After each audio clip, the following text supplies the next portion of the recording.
Hi, everyone. Um, so thank you, David. My name's Fraser, as you probably already know. I'm currently in the process of building what I would now call sort of the passion project.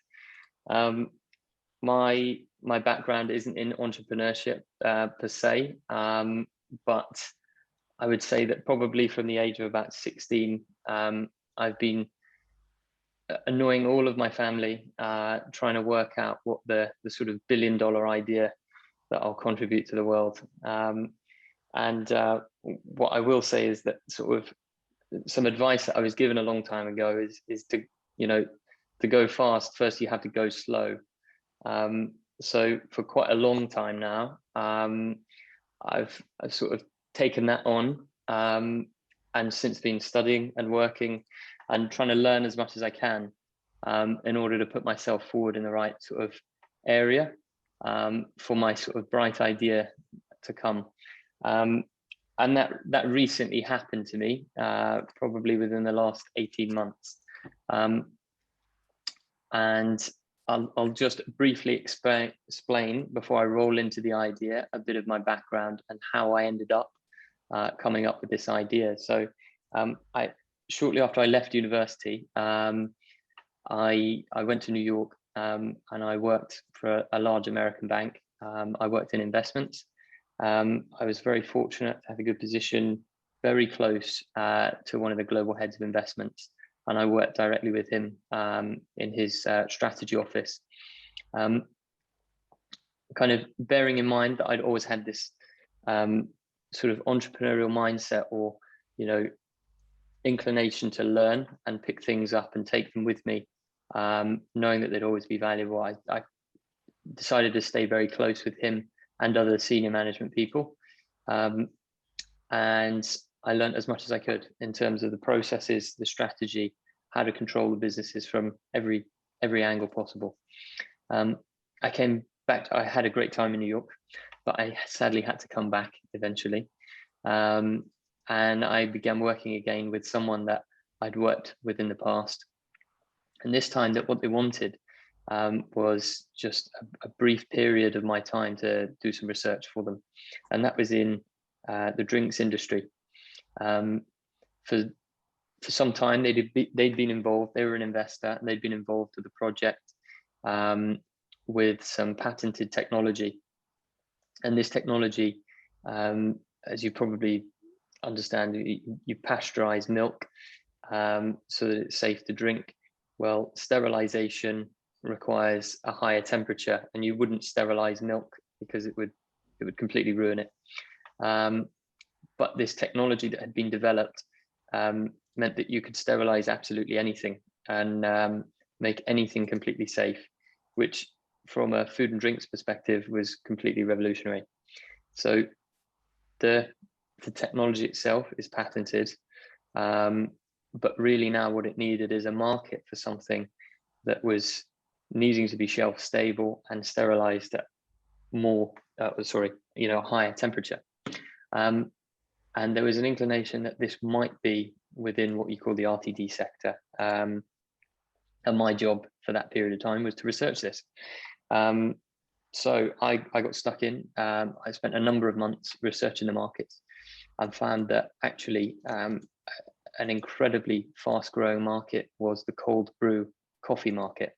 And cold brew, for anyone who doesn't already know, is the same, in essence, the process of brewing coffee, but with cold water, and you just let it stand for about 16 to 20 hours. The flavor and the profile is completely different to hot brewed coffee. There are sort of different notes in it, and if you speak to anyone who's a bit of a cold brew buff, you'll hear them. They sound a bit like sort of wine connoisseurs. But yes, but the issue, sorry to go back to it, with cold brew coffee is it's highly acidic. But if you want something like a latte, and then you try and can that, it can be quite dangerous because it's quite volatile. Sterilization is the only way to actually ensure that it's completely safe.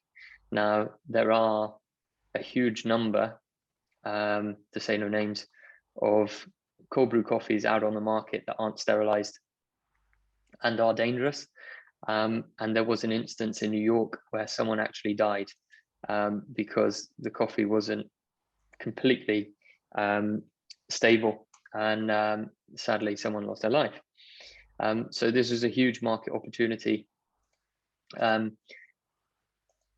Coinciding with this, a company that you probably all know called Coca-Cola have just decided to get involved with Costa Coffee, which seemed like, you know, an obvious strategic alliance for someone as big as Coca-Cola to try and take up more market space. But the actual driver behind this was to dominate the ready-to-drink market in Asia. But that was actually through vending machines. It wasn't through over-the-counter sales. So the further and further we dug, the further we understood that there were these sort of developing areas, particularly in the UK. The industry now is growing rapidly in the cold brew coffee sector, and I think figures as of recent that they've even grown through the quarantine and the lockdown and the pandemic as much as 20% in the last 12 months, which is pretty phenomenal. I think the industry is now valued at about 165 million, and it's screaming upwards, waiting for anyone to jump in there. After my research, I worked with this business and developed their sales pipeline after we'd proved that there was this market out there.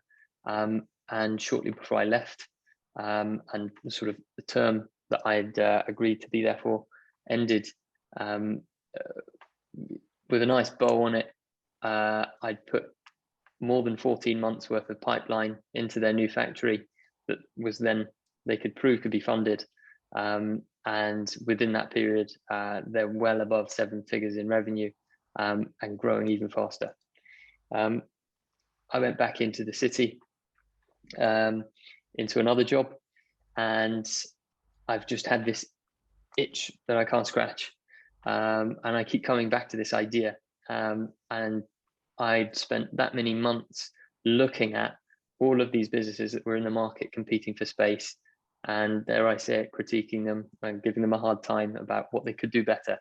And for a good while, I was even encouraging them with ideas and things that they could do to improve. And I thought, you know, actually, I love coffee. I especially like stuff that's new. This is a growing sector and a great opportunity. Perhaps I'd, you know, better get involved in this. So since that, I've been putting together a plan, and some might say it's quite ambitious, but I think to have a healthy stab at it, it needs someone to sort of grab it by the scruff of the neck and drag it through, by whichever means possible. I've consulted with quite a lot of people on this that I would say I trust now because of their experience in a number of industries and just guidance and advice that they've given me before. And I think it's probably a good decision to make. So at the moment, I'm in the process of looking at finalizing product development so that we have something to go to market with. But in sort of situ with that, I'm on a process of developing a plan to be able to get sort of venture capital funding. As I very briefly discussed with David just before everyone joined the call, there was this argument between crowdfunding, which a lot of these businesses had done. And one of the issues that I've seen is, whilst it is a benefit, crowdfunding is absolutely phenomenal, and you're probably familiar with a lot of businesses that have been crowdfunded, albeit not a coffee business, but I think most people now have heard of Brewdog, and they're sort of taking over the world. It's an incredibly powerful sort of base of investors, and they have almost a cult-like following. But what I've seen is in the smaller businesses, particularly, and small and medium-sized, where they've raised maybe 300,000 or 400,000 to develop their products, they're almost having to argue with their own investors, because when I say they are cult-like, they are really at the mercy of these investors when it comes to even developing new product and putting it out there, because they are so hard and fast about what they want and what they invested in. And when I say cold brew, and I mentioned that the people who like cold brew are like connoisseurs, I really do mean that. They are like wine connoisseurs, and they are very specific about what makes and what qualifies as a cold brew compared to what is a hot brew or what is just a cooled down Americano, which is very different. So I suppose just giving you that as a very, very broad and hopefully not too boring or long talk. If you have any questions, I'd like to open the floor up to have a chat, and if there's any areas that you kind of want me to go into in more detail, I'm more than happy to do so. Yeah, over to you guys.